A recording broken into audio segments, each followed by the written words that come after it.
Gente, como é que vocês estão, meus amores? Bom, eu fiz um vídeo super na brincadeira, na zoeira aqui sobre monogamia, sobre a minha opinião. E aí, muita gente ficou brava, entendeu? Muita gente ficou brava e principalmente mulheres. Então, eu resolvi chamar aqui... Gente, teve até gente que me mandou estudar, porque eu tava falando sobre a monogamia e o patriarcado. Aí, o que eu resolvi fazer? Eu não resolvi fazer um vídeo resposta aquele. Eu resolvi trazer a Regina Navarro Lins, que é assim, maior autoridade em amor e relacionamento no Brasil, você pode ter certeza, psicóloga maravilhosa, autora de 13 livros sobre o assunto, tá? Regina Navarro Lins, bati um papo com ela aqui no Zoom e vou mostrar pra vocês, tá bom? Já que vocês pediram pra eu estudar, eu trouxe aqui um pouquinho de conhecimento pra vocês.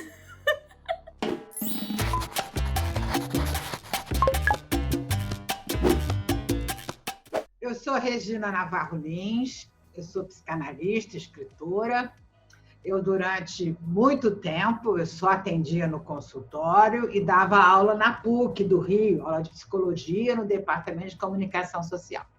Depois de 20 anos de consultório, eu percebi que meus pacientes sofriam muito por questões ligadas a relacionamento amoroso e sexual. Aí eu me sentia, achava que aquele sofrimento, grande parte dele, era desnecessário. Aí eu resolvi mergulhar no estudo das relações amorosas. Descobri a história das mentalidades que surgiu em meados do século XX, que é a história da vida privada, como as pessoas viviam, como namoravam, como se casavam, como se relacionavam, enfim. Hoje tem livros de tudo que é tipo, da história das mentalidades, sobre o banho, sobre a vagina, sobre o pênis, sobre riqueza, sobre tudo. E eu me especializei nessa área do amor e do sexo. Escrevi 13 livros, vou lançar o 13º agora. Olha aqui, esse é o meu 13º livro, Amor na Vitrine, um olhar sobre as relações amorosas contemporâneas. Porque eu fiz um balanço, e ele é assim, é tudo de pensatas, é gostoso de ler, você pode escolher o tema que você quer, mas é uma compilação de tudo que eu pesquisei nesses 25 anos que eu escrevo livros. Eu fui fazer um vídeo no YouTube sobre monogamia, e eu já tinha um outro vídeo lá, mas nesse vídeo eu falava, ai gente, não sei, eu acho que eu sou monogâmica, eu acho, sempre nessa coisa de, né? E aí, depois de, né, realmente estar solteira por um bom tempo, eu entendi que a monogamia, pra mim, sempre foi uma imposição. Claro, você para todo mundo. Exato. Só que as pessoas ficaram muito bravas, assim, as pessoas ficaram bravíssimas no vídeo, porque eu tava falando que a monogamia tinha a ver com patriarcado e não tinha nada a ver e que eu deveria estudar mais. Bom, aí eu... Dá raiva, né? Vamos falar disso. Pior que dá raiva mesmo, mas de alguma forma a gente tem que falar sobre isso, né? Então, convidei você, obviamente, rainha perfeita, então eu queria que você falasse um pouco disso. Então, nós vamos falar sobre a monogamia versus não monogamia. Então, eu preciso contar uma historinha para a gente entender. Hoje, já existem muitas pesquisas arqueológicas que nos contam uma história antes da escrita. Até pouco tempo, umas décadas, a gente só sabia de 5.000 anos para cá que surgiu a escrita, e estava publicado, né, para a gente saber da história. Mas hoje tem muitas pesquisas. Então, a gente sabe que antes desses 5.000 anos, 10.000 anos atrás, 15, 20, 30 mil anos atrás, não havia dominação do homem, a mulher ser dominada pelo homem. Isso não existia. Todas as pesquisas mostram que havia uma sociedade de parceria. Inclusive, não encontraram fortificações, armamentos, né, para a guerra nessa época, né? O que acontece é que ninguém sabia que o homem participava da procriação. Ninguém. O homem ia para a caça, ou para a guerra, ou para algum lugar, e as mulheres, quando ele voltava, estavam com uma barriga grande, ou então tinha um bebê. E eles achavam que aquele bebê tinha sido colocado no útero da mãe por um sopro que vinha dos lagos, das grutas, dos mares, dos rios. Muito bem. Então, as mulheres eram reverenciadas. Todas as deusas eram mulheres. Não existia um deus masculino. Então, você imagina, naquela época, 10.000 anos atrás, 15.000 anos atrás, eles olhavam, uma mulher, sai leite dela, sai um ser humano de dentro dela, só pode ser Deus. Então, as mulheres eram as representantes das deusas na Terra. Mas a história mudou. Começaram a domesticar animais e se deram conta que a ovelha desgarrada não tinha filhote. Caiu a ficha do homem. Ele disse, então o macho tem a ver com a procriação? Só que aí o homem começou a achar que era só ele que tinha. A mulher era apenas um barco, um receptáculo para levar o bebê ao nascimento. Não tinha nada a ver. Aliás, isso demorou milênios para se descobrir, né? Quando surgiu, só no século XIX, microscópio, como que se dava realmente a procriação. Bom, aí um sistema chamado patriarcal, que é um sistema de dominação do homem, que começou com a dominação em cima das mulheres e se estendeu a outras formas de dominação. O sistema patriarcal divide a humanidade em duas partes, mulher para um lado, homem para o outro, determinou que a mulher é inferior ao homem e subjugou a mulher completamente. A mulher tinha que ser submissa, obediente. Eles precisavam de muita mão de obra, né, de filhos para ajudar na plantação e tal. Então, as mulheres eram roubadas, vendidas, compradas para fazer frente a isso. Bom, o que acontece é que quando o sistema patriarcal se instalou, há mais ou menos 5.000 anos, foi quando surgiu a propriedade privada. Meu rebanho, minha terra. Nesse momento, porque antes tem uma coisa muito importante, não havia ideia de casal. Todos viviam juntos, homens e mulheres. Ninguém sabia, não existia ideia de pai. Então, a linhagem era materna, só se sabia que era mãe. As mulheres transavam com todos os homens com todas as mulheres, mas ninguém, casal, nem pensar. Mas quando surgiu a propriedade privada, meu rebanho, minha terra, o homem ficou muito preocupado da mulher transar com outro e ele ter que deixar sua herança para filho de outros. Então, o patriarcado aprisionou a mulher. A mentalidade patriarcal aprisionou a mulher para garantir que os filhos eram do homem. Então, a gente pode dizer que a monogamia surgiu com o patriarcado. Mas, como o homem não engravida, é claro que essa exigência era só para a mulher. O homem podia fazer sexo com quantas mulheres quisesse. Ele não engravida, não tinha problema.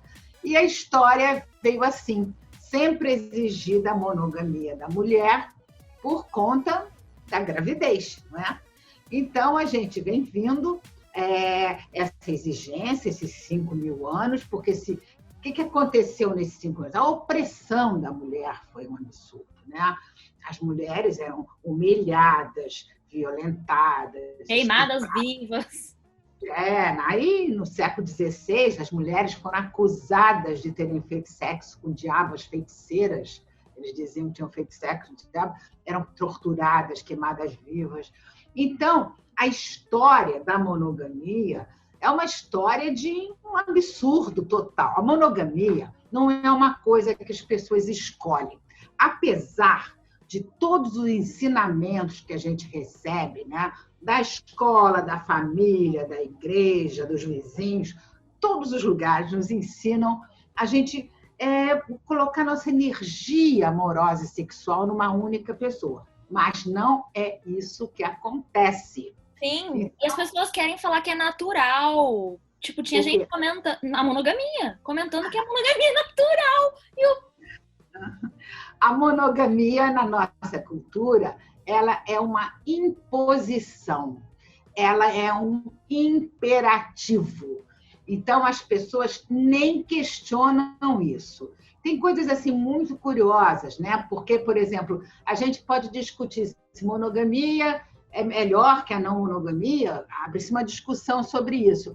Mas uma pesquisa da Universidade de Michigan mostrou que até os pesquisadores, até os cientistas vão para a pesquisa já achando a monogamia superior. Claro. Evidentemente, eles colocam a monogamia como melhor. Então, você vai ler uma pesquisa, ela já está toda contaminada. Quer dizer, de tal forma é esse imperativo na nossa cultura, né? Bom, aí a gente fica pensando no duplo padrão. Homem pode, mulher não pode. Isso durante muito tempo foi assim. Só começou a mudar com a pílula anticoncepcional nos anos 60, 1962, porque até então os homens tinham muitas relações fora de casa e as mulheres, elas se conformavam, porque elas diziam, isso é coisa de homem. Sim. A homem é a si mesmo. Ela tinha que ser a mulher respeitável. Eu tive uma paciente há muitos anos, uns 40 anos atrás, que ela dizia assim, era uma senhora, ela batia no peito e dizia, eu sou a mulher, a esposa respeitável. A porcaria ele faça fora de casa. Agora, voltando à monogamia, a gente pode entender o seguinte, esse duplo padrão começou a quebrar com a pílula anticoncepcional, que a pílula anticoncepcional foi uma coisa muito importante, porque possibilitou a mulher ter filhos se quiser, quando quiser, com quem quiser, quantos quiser. Gente, isso nunca tinha havido na história da humanidade inteira. Você pega todos os anos, milhões de anos lá, nunca tinha acontecido isso. Então, possibilitou os movimentos de contracultura, movimento hippie, movimento feminista, movimento gay, toda a revolução sexual veio a partir daí. Então, as mulheres, o padrão moral, homem pode ter relações fora, mulher não pode, começou a ser corroído. E a partir da pílula, você vê que muitas mulheres têm relações extraconjugais escondidas, no mesmo número que homem. Eu não consigo mais ver diferença. Não tem diferença. As mulheres têm muita. Só que agora está acontecendo uma coisa muito interessante, porque a monogamia começou a ser bastante questionada, tem muita gente que fica já achando que não é tão importante isso, porque, afinal, a gente tem essa monogamia na cabeça há 5.000 anos, desde que o sistema patriarcal se instalou. Então, são muitos anos, gente, são milênios. Então, isso é passado para todo mundo como ninguém questiona. Sabe que, às vezes, eu estou falando em algum lugar, na televisão, alguma coisa assim, e aí alguém fala para mim assim, mas o que vale é o que está combinado. Se combinou relação aberta, tem que combinar. Ninguém combina nada. As pessoas na nossa cultura, quando começam a namorar, sai a primeira vez um com o outro. Você já viu alguém sentar e dizer, vamos combinar? Eu só transo com você, você transa comigo. Está implícito. Isso é um imperativo, ninguém combina nada. Então, vamos parar com essa história. Agora que muita gente está querendo abrir a relação, as pessoas estão sugerindo ao parceiro ou à parceira a abertura da relação.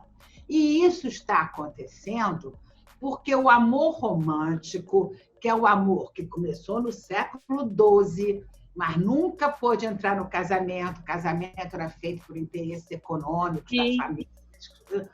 Esse amor romântico passou a ser uma possibilidade no século XIX, mas entrou para valer no século XX, meados do século XX, 1940 para cá, muito incentivado pelos filmes de Hollywood. A minha crítica ao amor romântico é que o amor romântico, ele prega... Primeiro, ele é calcado na idealização. Você conhece uma pessoa, atribui a ela características que ela não possui, e depois inferniza, casa com ela e inferniza a vida dela inteira para ela se enquadrar naquelas características que você inventou. O amor romântico tem ideais, expectativas mentirosas que geram sofrimento, que não se cumprem. ele prega que os dois vão se transformar num só, que quem ama tem que estar sempre junto, não pode ter vida própria nenhuma. E prega uma mentira enorme também de que quem ama não tem desejo por mais ninguém ou não transa com mais ninguém. Essa já é um momento, porque essa mentira é o seguinte: quando uma pessoa descobre que seu parceiro ou sua parceira transou com alguém, ela tem certeza que não é amada. A cultura, ela é tão grande, ela é tão forte, tão esmagadora do patriarcado, que você acaba tendo esse sonho de casar e de achar que você vai ser a única pessoa que ele vai ter tesão. E não vai acontecer. Não vai acontecer. Não tem como acontecer. Pois é. Então está acontecendo uma coisa muito interessante agora. Esse tipo de amor que prega tudo isso está dando sinais de sair de cena. Porque o amor é uma construção social. Em cada período da história se apresenta de uma forma. E agora nós somos regidos pelo amor romântico. O que acontece é o seguinte: a busca da individualidade caracteriza a nossa época. Hoje, a grande viagem do ser humano é para dentro de si mesmo. Todo mundo quer saber suas possibilidades na vida, seu potencial a desenvolver. Então, existe uma busca da individualidade, que não tem nada a ver com egoísmo. O que acontece é que bate de frente com a proposta do amor romântico, que é o oposto, é a não individualidade. A fusão é não ter individualidade. Então, o amor romântico começa a dar sinais de sair de cena. E, ao sair de cena, está levando a sua característica básica, que é a exigência de exclusividade. Por isso é que a gente está vendo se abrir um espaço enorme para outras formas de amar não monogâmicas. Exato. Então, a gente vê amor a três, a gente vê relações livres, a gente vê poliamor. Então, é uma tendência. Eu acredito que daqui a algumas décadas, menos pessoas vão querer se fechar numa relação a dois e mais gente vai optar por ter relações múltiplas, né? Eu acho que isso é cada vez... Olha, essa questão do duplo padrão, porque as mulheres sempre ficaram muito culpadas de ter uma relação extraconjugal, que foi, para elas, então, foi cobrado, né? Que só podia ser para o marido. Que hoje tem estudos que mostram que essa culpa da mulher, esse remorso, acabou praticamente. Tem um psicanalista italiano, Willy Basile, ele fez um estudo, ele falou assim, olha, isso aí praticamente acabou. As mulheres já não estão sentindo mais culpa de ter relações extraconjugais. E teve uma pesquisa no jornal New York Post, nos Estados Unidos, que mostrou que de 10 mulheres que têm relações fora do casamento, 9 não têm culpa alguma. Nossa, então, que mudança! Então mudou muito. Mudou, está mudando muito. E essa mudança toda, Dora, começou nos anos 60, com a pílula. Nós estamos no meio de um processo de uma profunda mudança das mentalidades. Sim. Então, por exemplo, o movimento feminista é fundamental. Foi a coisa mais importante que aconteceu no século XX, né? As mulheres dizerem, não, eu quero lutar pela igualdade de direitos, eu não quero ser submissa, não quero continuar sendo violentada, esmagada, humilhada. Então, isso tudo vai fazendo o amor romântico perder a força também, porque o amor romântico é aquela coisa da moça doce, sonhadora, do príncipe encantado, né? Eu sonhei por muito tempo isso, e no meu vídeo, eu fiz um vídeo super de brincadeira, super, gente, olha, isso aí não vai dar certo, essa história pra mim, monogamia não vai dar mais certo. E as pessoas ficaram muito bravas, porque é como se eu estivesse atacando tudo que elas conhecem. Só que eu não tô falando que ser monogâmico é algo errado ou algo horrível. A gente só tá falando que a gente tá aberta a coisas diferentes. Exatamente. Isso é muito importante que você está dizendo, porque, por exemplo, eu não tenho nada contra a monogamia, desde que seja espontânea. Desde que seja uma coisa que as pessoas querem. Então, eu sempre digo assim, se um casal quiser ficar casado 50 anos, fazer boda de ouro, dar uma festança e só transar um com o outro de 50 anos, tá tudo certo. Mas também, Dora, se uma mulher quiser ter 3 maridos, também tá tudo certo. Exato. O importante é cada um escolher sua forma de viver. está acontecendo é que os padrões tradicionais de comportamento não estão dando respostas satisfatórias, então está se abrindo um espaço para cada um escolher sua forma de viver. Quer ser monogâmico? Seja. O que a gente está discutindo é outra coisa. É você poder escolher o que você quer e não você ser obrigado a ser monogâmico só porque você vive na cultura ocidental. A gente pode questionar uma porção de coisa da nossa cultura, né? As pessoas hoje me perguntam muito: ai, Dora, como é que é pra sua família você ser uma mulher bissexual? Aí eu falo: gente, eu nunca sentei na mesa e falei: gente, eu tenho um negócio pra falar pra vocês. Eu sou bi. Nunca aconteceu isso, sabe? Tipo, eu fui me descobrindo e foi crescendo. Aí outro dia minha irmã de 10 anos veio aqui. E aí a gente gravou uns vídeos e tal.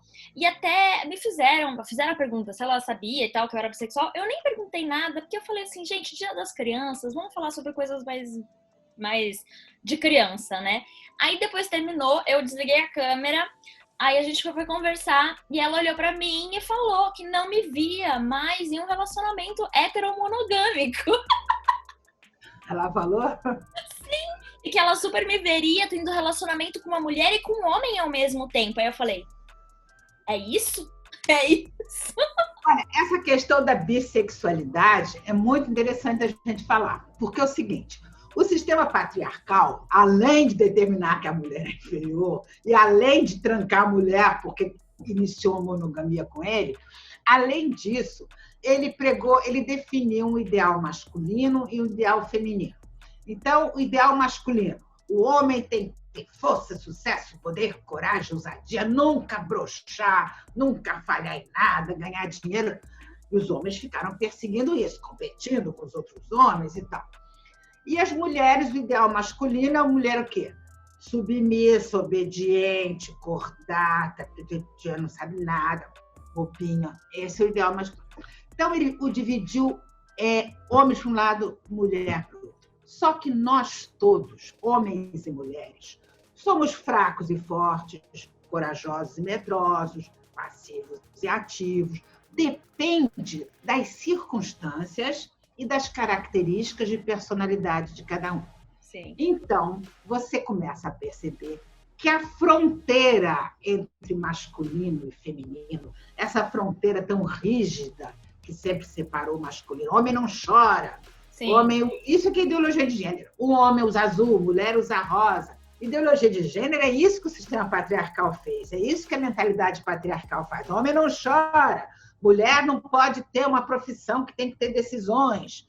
Essa fronteira tão marcada de feminino e masculino está se dissolvendo. E o que vai acontecer? Primeiro que isso é muito bom para haver uma sociedade de parceria entre homens e mulheres, mas a escolha do objeto amoroso está cada vez mais deixando de ser o sexo oposto, que isso é uma obrigação também da cultura patriarcal, deixando de ser. Então, as pessoas cada vez mais vão namorar, ou vão desejar, ou vão amar pessoas pelas afinidades, pelas características de personalidade, e não se é homem ou mulher, gente. Então, eu acredito que a bissexualidade, daqui a umas décadas, vai predominar. E isso é importante, né? Porque todos nós temos uma fluidez no sexo, né? Então, a gente tem que se preparar, porque muitas mudanças estão vindo. Voltando à monogamia, Dora, as pessoas perguntam assim, por que as pessoas têm relações fora do casamento? Eu escrevi um livro sobre isso. Dos meus 13 livros, 5 eu escrevi junto com meu marido, que é escritor de ficção. Legal. Então, nós escrevemos um dos livros que se chama Fidelidade Obrigatória e Outras Deslealdades. Ele conta uma história, nesse caso a história foi contada na Roma Antiga e eu comento, depois tem uma história atual, eu comento. E quando eu estava escrevendo o livro, eu comecei a procurar o que meus colegas de profissão, psicoterapeutas, psicanalistas, psicoterapeutas de todas as correntes, que trabalham com essa questão das relações, o que eles pensavam do assunto. Eu fiquei muito impressionada. Os que eu vi, os que eu encontrei, diziam assim, se o homem trai, porque eu uso a palavra trair, eu não uso essa palavra há muito tempo, porque eu acho que traição é uma palavra pesada, pejorativa, ela já vem negativa, né? Então, eles dizem assim, porque se traiu é porque o amor acabou. Se traiu é porque a relação vai mal. Se a mulher trai é porque está magoada. Aí eu escrevi assim. Aí eu escrevi no livro. Eu falei, olha, me impressionou muito. Primeiro, por usar, né, a palavra traição com maior tranquilidade, já botando esse peso negativo. Agora, eu até acredito que em um caso ou outro pode ser, mas a imensa maioria das pessoas que têm relações fora do casamento tem por um único motivo, gente. Tesão! Então, variar é bom? Tesão, né?